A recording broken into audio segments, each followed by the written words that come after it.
ಸಂಗೀತ, ಸಂಜೆ ಗುರುಗಳು ಮನೆಗೆ ಬಂದಾಗ ಹಾಡೋದಕ್ಕೆ ಅಭ್ಯಾಸ ಮಾಡು ಅಂತಿದ್ನಲ್ಲ, ಅಭ್ಯಾಸ ಮಾಡ್ದ್ಯಾ? ಎಲ್ಲಿ ಹಾಡು ನೋಡೋಣ.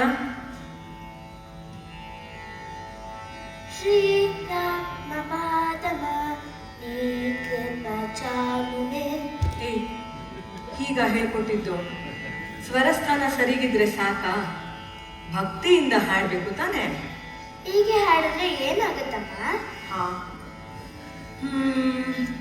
ಈಗ ಸಂಗೀತ ಹೋಗು ಓದ್ಕೋ ಅಂದ್ರೆ ಏನ್ ಮಾಡ್ತೀಯ? ಹೋಗಲ್ಲ ಅಂತೀನಿ.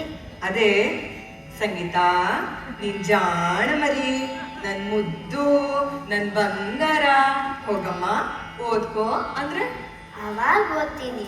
ಹಾಗೆ ಸಂಗೀತನು ನಾವು ಕೇಳ್ಕೊಳ್ಳೋದನ್ನ ಪ್ರೀತಿಯಿಂದ ಕೇಳಬೇಕು, ಹಾಡೋದನ್ನ ಭಕ್ತಿಯಿಂದ ಹಾಡಬೇಕು. ಆಗ್ಲೇ ಕೇಳೋಕ್ಕೂ ಚೆನ್ನಾಗಿರೋದು, ಭಗವಂತನು ಮೆಚ್ಚೋದು ಅಲ್ವಾ?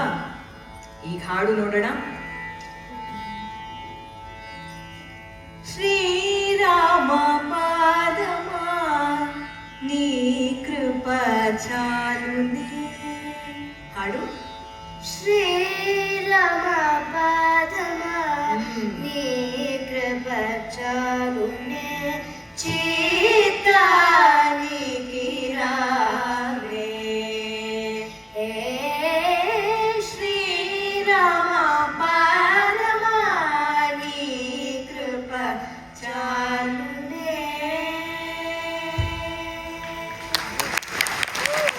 ನೋಡ್ದ್ಯಾ? ಹೀಗೆ ಹಾಡಿದ್ರೆ ಭಗವಂತನು ಮೆಚ್ಚೋದು, ಜನನು ಚಪ್ಪಾಳೆ ಹೊಡೆಯೋದು.